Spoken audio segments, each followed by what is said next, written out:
Hi everyone, my name is Sorcha Pollak. I'm a journalist for the Irish Times. I write a lot of immigration for the paper, but I specifically write the New to Parish series, which is a weekly series, although today was the first time in the history of the series that it didn't appear because it was a Christmas special. But it appears every Wednesday in the Irish Times. It tells the story of the person who's moved here from abroad. And I recently wrote a book about the series as well. And so I've been asked to chair this panel with these four extremely interesting people. I've only been given half an hour and I wish I had far more to speak to them. But they've all come through the EPIC programme. They've all had their own experiences of it. Some came through it a long time ago, some very, very recently. So it's going to give us a nice mix of understanding what it means to go through this and what people have gained from being part of it. So let me just, I have Winifred here beside me, and I have Andreea, Afifa and Gladstone. I'm going to go through each of them and get them to introduce themselves a bit, and then we'll talk a bit about the programme. I'm going to start with Winifred because she is one of the original students on the programme. I think it was 10 years ago that you did it. So could you introduce yourself? Tell us when you came to Ireland, and just a bit about when you first came here, the challenges you encountered, starting your life. Yeah, so I joined the EPIC program shortly after I settled in Ireland, and at that time, my legal qualifications were not recognized, so I had to, think of some alternative, and I came across the EPIC program, and it was really helpful. Okay.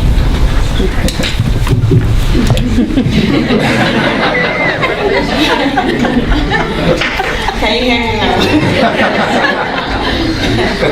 So the EPIC program, like I said to someone earlier, was like, light in the midst of darkness, not really knowing where to go, not having any information, and I joined the first group, and apart from getting to meet people, getting experience about Irish organizations, how to apply for jobs, knowing how to use, even when you speak the English language, knowing how to use it in the Irish context was very, very helpful. Like, I'm originally from Nigeria, and we would always say, we speak Queen's English. And then we came to Ireland and realized that it was a totally different ballgame.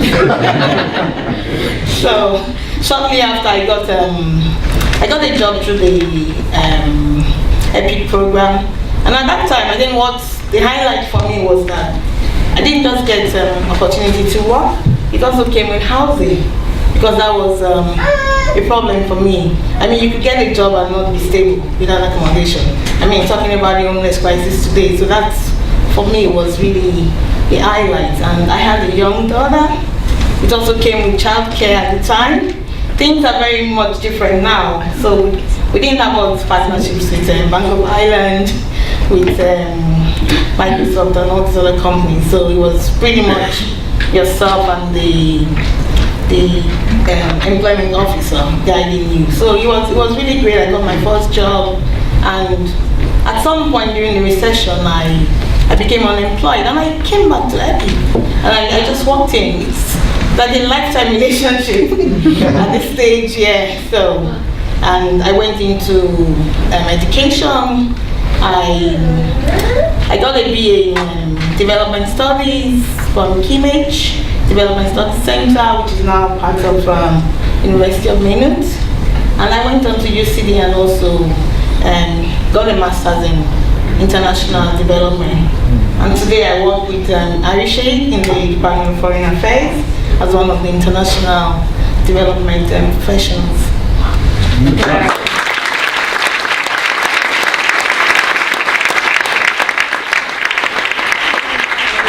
It's been a pretty impressive journey, and she's done extremely well. Very interesting work along the way.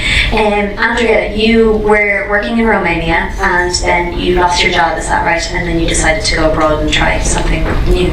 Yes, so in Romania, I finished my university degree, my master's degree in 2009 during the crisis, and I couldn't find a job there for 3 years. So moving to Ireland was not a decision that we made thinking, we want to move to Ireland. I had to talk to my partner and say that we have to do something. So he applied in different countries and he got a job in Ireland. And here we are.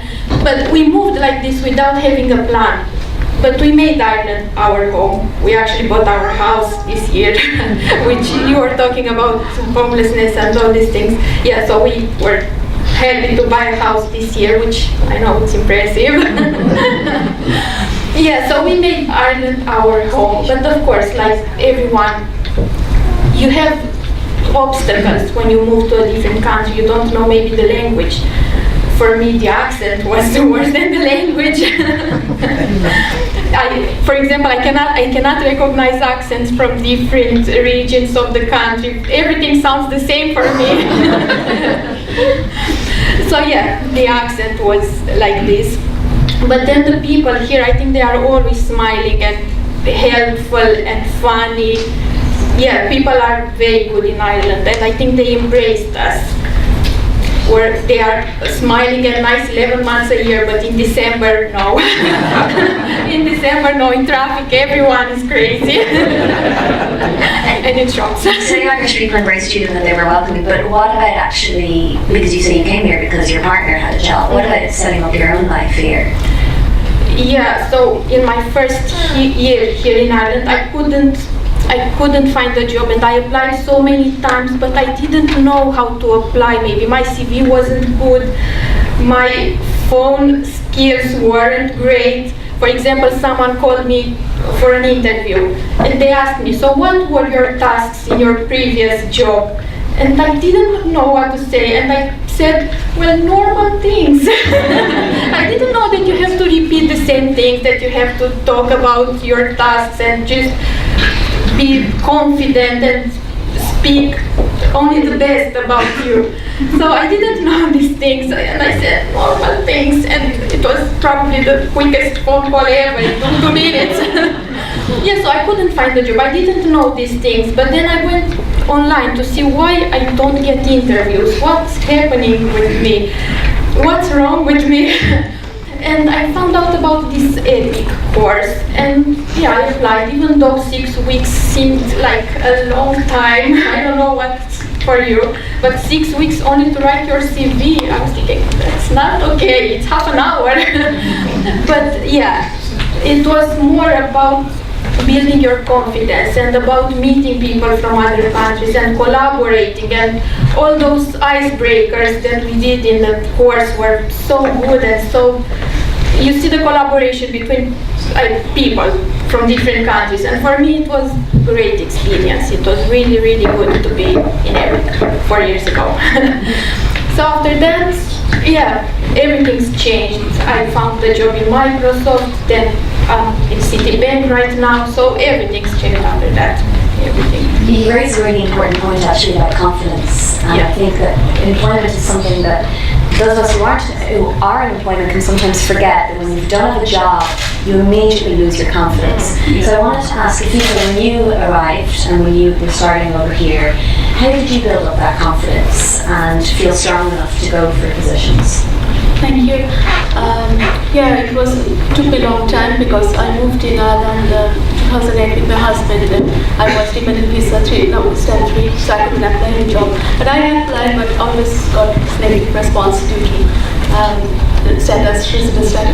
So it took me 5 years to secure myself in the job market, and I came to Epic last year through one of my friends sharing the Facebook. And I always miss this one, why I didn't know before, and I can start my life before. I'm very happy and proud of it. I'm very much grateful to my trainer, Maeve, and Tio, Rita, and it was wonderful. I got a lot of confidence, like how to present myself in the interview, how to show my bullet points. And I didn't study here, all my previous study I applied here, and I have been working here now from the January in the financial sector. And I went through the mentoring program through the KPMG, and I met a wonderful mentor through the KPMG, still in connection with her. And all the good things actually, I always like tell everybody, like those who finished it, you will get the job. And Winifred mentioned something about cultural references, that I think it doesn't matter if you speak English, but it's another level that Irish people we speak English, but we speak it in a very certain way and we interact with people in a certain way. Did you find that a problem? Did you find it difficult to learn what was the best way to communicate? Especially like when you are totally out of work and you don't meet the professional people, you are losing like some points, like how to present yourself. And this is the perfect ground here. Like, we know how to present in the Irish job markets as well. Because I did after my graduation, I did chartered accountancy course completed in my country, and at that time I was very much focused to work in the financial sector, but long gap, I never thought like I would come back here. But I always feel very, very emotional when I come to anything because I'm very good. Every day I'm working in the financial sector now. I'm air analyst in a multinational company, and it's like same experience, same education I applied here, and I think like we need the confidence. This is the course that show us like how to.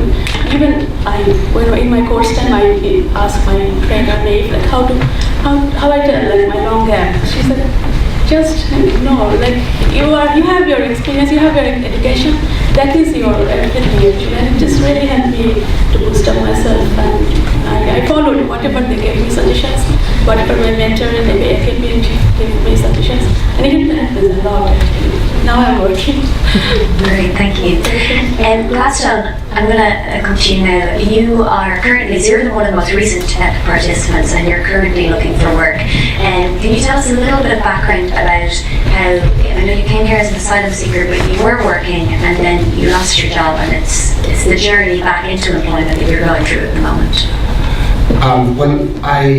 I would just have to start by saying I came to Ireland in 2001, and that very stage I didn't have a problem working at a job.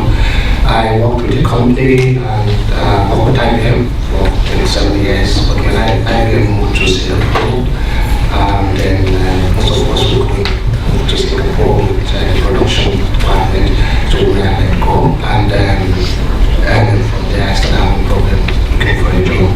We worked with PMQ, and in 2010 they also had this problem of high rent, so most of the retail outlets had to close. Then within that period, before I came to Ireland, I was a broadcaster. I worked with the radio station, actually owned by federal government, so I present classical music and jazz at the time. So when I came to Ireland, I was thinking, okay, look, I have passion for media and rap now, but when I came, it wasn't exactly that. So because of that, because of my passion for media, when I studied media and marketing, this Dublin Business School, which actually was running the program for Liverpool University in London. Then after that, I did my master's in multimedia this year. Then just 3 years ago, last year I finished. I studied diploma in legal studies at Kingsley. Now, when I started losing this job, to get another one, and of course, when you don't have a job, they have to ask you, go to this place, go to that place. Now I tried all that, and one day there was a job fair, I think to the city center, and then somebody took me to Epic, and then it was, okay, you have to come to us. I said, no, it's not going to happen again. I don't want to do that. Now, but second thought, I came to Epic, and I would say I'm grateful I did, because you see, when you find yourself in a position when you have to look for a job for a very long time, write application for a very long time, you start questioning your own personality, you start questioning your own existence. And then it will now, after that, you start questioning your position in the society. So, Epic, I came to Epic with doubt, but they proved me wrong. As a matter of fact, everything about Epic is superb, is 100%. One of the things that happened, one of the experiences I had with Epic was the job interview, the mock interview at CPL. You know, I have not done that for many years. And before the interview, the mock interview, I knew quite right it was a mock interview. But because I have lost so much confidence over the years, I was wondering if it's worth actually doing. Now, but after the interview, I found somebody telling me, look, there's nothing wrong with you. I was told, because that's all I have ever believed, maybe something is wrong with me. And I was told nothing is wrong with you. I came out of the interview with Ogbonna, who was my mentor. I feel like I've gotten a job. Right? So, look, I don't know what I would say about it. I can't say anything. I think everybody should be grateful. I should be grateful to AP because one is, I don't have a job now, that is fine. It is fine because I now have the confidence to get another job, get a job. You know, so.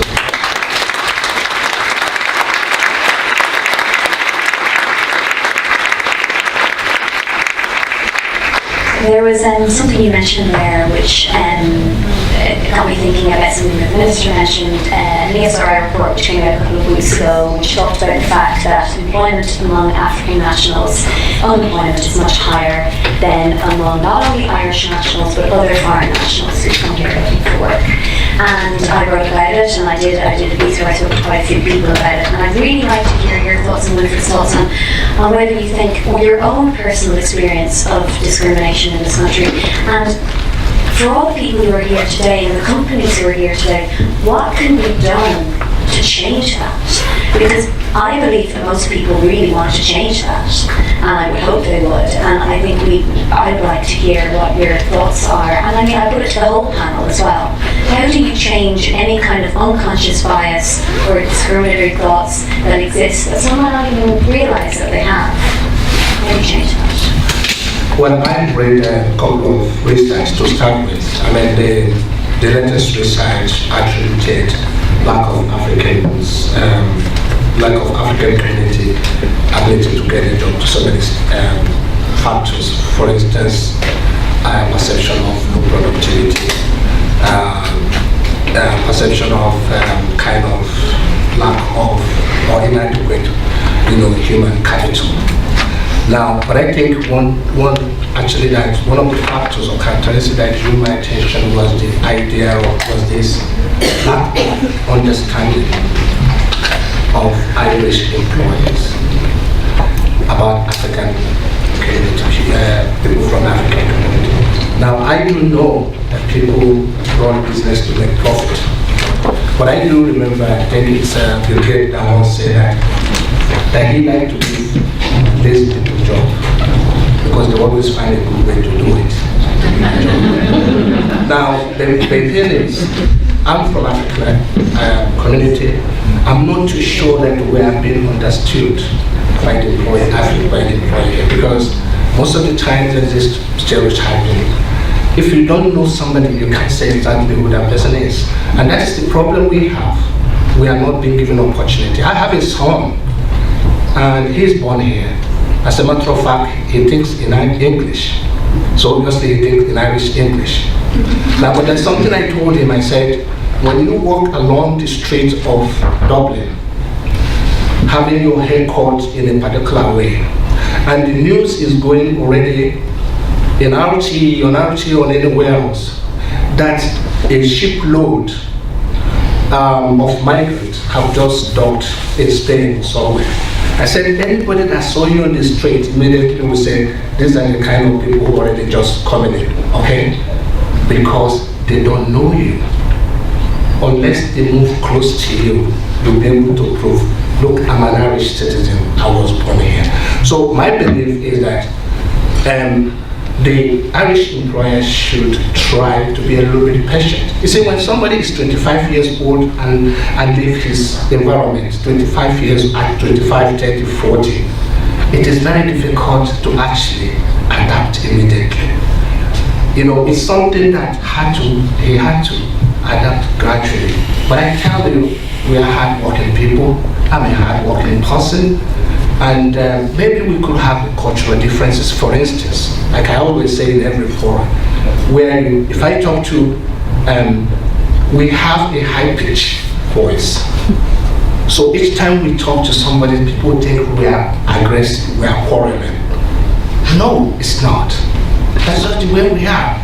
In my country, I can't look at my minister or my elderly person, right to his eyes when he's talking. I will beg. But if I do it here, it will be disrespect. So I believe that we from the community, African community, we have good education now. And far more importantly, quite a lot of us come from a country colonized by Europeans. So we have opportunity of actually going to school, maybe speak English, well, maybe with accent. But like I said to people, my own speaking is clearer than Bishop Desmond Tutu. But when it came to Anna, people listened to him.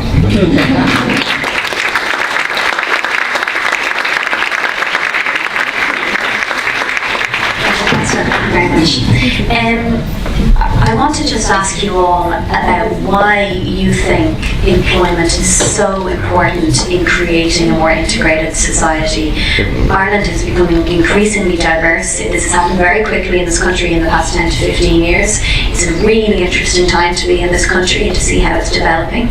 But I think one of the two key things, education and employment.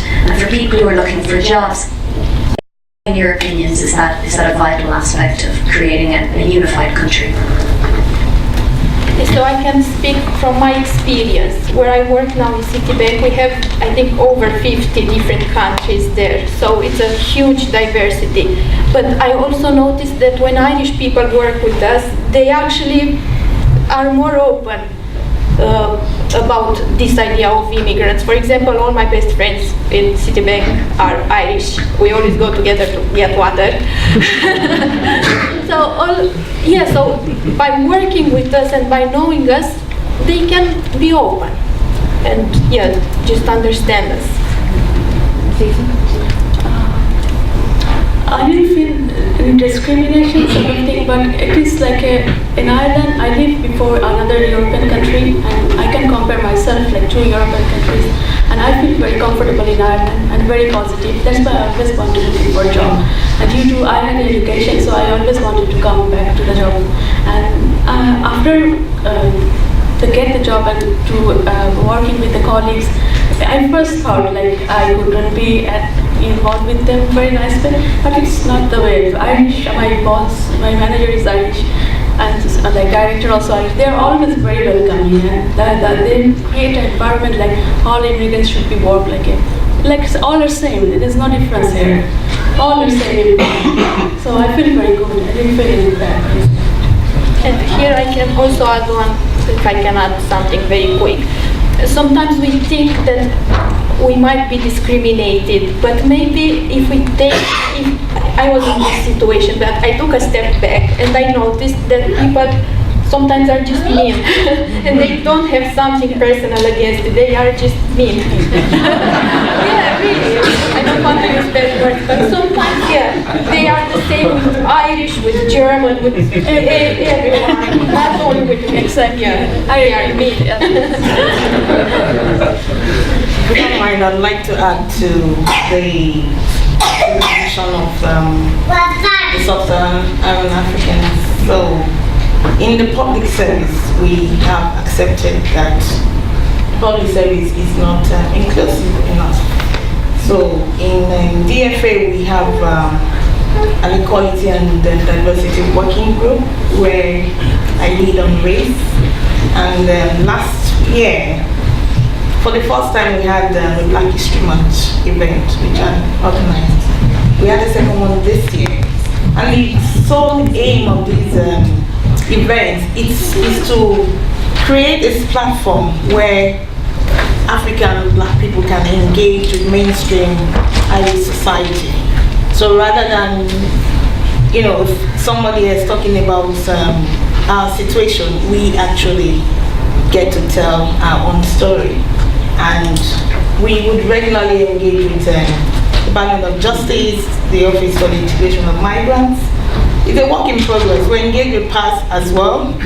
So it's really, we're not, we're kind of behind in making the employment, the labor market really look like the people living in Ireland. And in relation to this situation with Black Africans, I would say it's down to the historical experiences and the stereotypes, the colonial echoes, the slavery legacy, and people need to be educated. And the worst case scenario is some form of affirmative action. So we need to start with the fathers behind. I'm really glad that the minister highlighted that peculiar situation. So Ireland has to implement the United Nations Sustainable Development Goals, and as part of the program for government, we're talking about leaving no one behind. We're talking about starting with the most discriminated. So I think the state has to lead on it. The same way we push for LGBT, the same way we push for gender, the same way we have to look at race. It has to come from the top. If we don't do that, it's not going to happen. We have to partner with businesses. We need to have equity, not necessarily equality. I remember from my first year in law school, when we say equity mitigates the harshness of common law, it means that equality can be disadvantageous to some people. We talk about equal opportunities, but we don't talk about unequal conditions. So you can't give what you don't have. And people talk about, when you've been unemployed for a long time, your self-confidence and all of that. I worked for 10 years in the financial sector in Lagos as the head of a legal department. And when I came to Ireland, it took me a while to adjust and be myself again. Yes, so we need to have a specific intervention. If we don't do that, it's not going to happen here. So when I first came to Ireland, I wasn't even allowed to access the state grants for third level education. So you find people who have master's degrees going on to do level 5 and level 6, and so it's like going backwards to go forward, and that takes a lot of human development is reversed, yeah. So, and these are people who can, if supported, can go on to add suitable employment that suits their qualifications, earn the proper income, move up the social economic ladder, pay good taxes, have more disposable incomes, own their mortgages, and not live on social housing. So I see the state losing a lot if we do not take action at that level. It's going to be very slow. I don't know if the third or the second or third generation can make a difference. I have a 14-year-old daughter. She is a product of what I feed into her. She cannot give me what I cannot give her. So even in international development, we talk about the first 5 years of a child's life. The formative years are the most important. So the parents have to be invested in for them to be able to give the same to their children. So that's my take on the situation with sub-Saharan African citizens here. There's just one or two things I want to pick up on there. I think the issue of role models is very big. We talk a lot about role models, we talk about gender, but it is the exact same when it comes to race. There are very few role models at high levels in this country. I mean, media is a perfect example. It's almost entirely white. This is something we really need to examine, whether it's government, whether it's media, whether it's business. We need to look and ask ourselves, what efforts are we making to change that? And I think it's very important to raise that. The other thing was creating a workforce that's representative of this country. I'm going to name drop one organisation who I interviewed for a piece recently, and that's Dublin Bus. Dublin Bus has a workforce that is percentage-wise representative of the percentages in this country. So we're talking people from different nationalities. What they said to me was, it became apparent that if they have people driving buses who look like the customers respond much better. They're happier getting on the bus. It's a very, very simple fact. We need to bring that across all industries.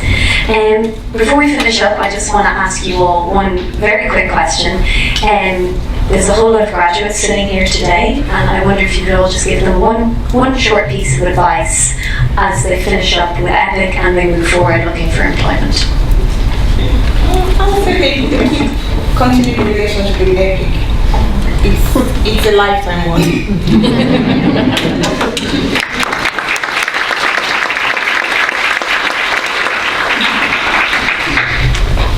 Yeah, I would say that if you don't have a job, and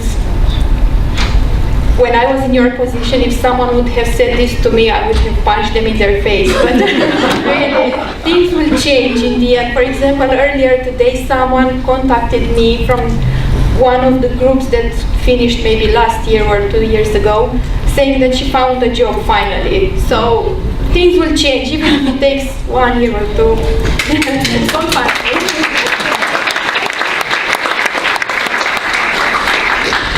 I was here last year, and I was seeing other people also, those who said like, you will get the job. I was confused also, like, am I able to get a job? But definitely be positive and continue working with TO, and it's really a great benefit because maybe you can get 3 months or 6 months, but you will get it, definitely will get it.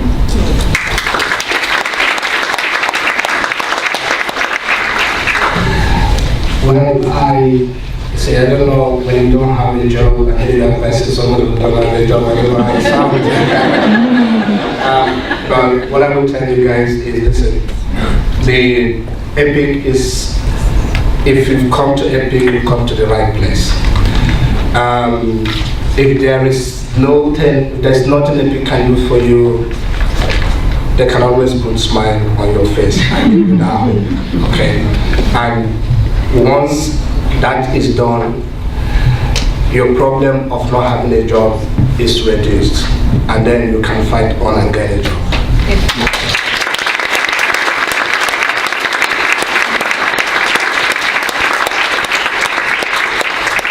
I think we can all agree that we have 4 very impressive speakers here, so I want to can you all put your hands together and say a huge thank you.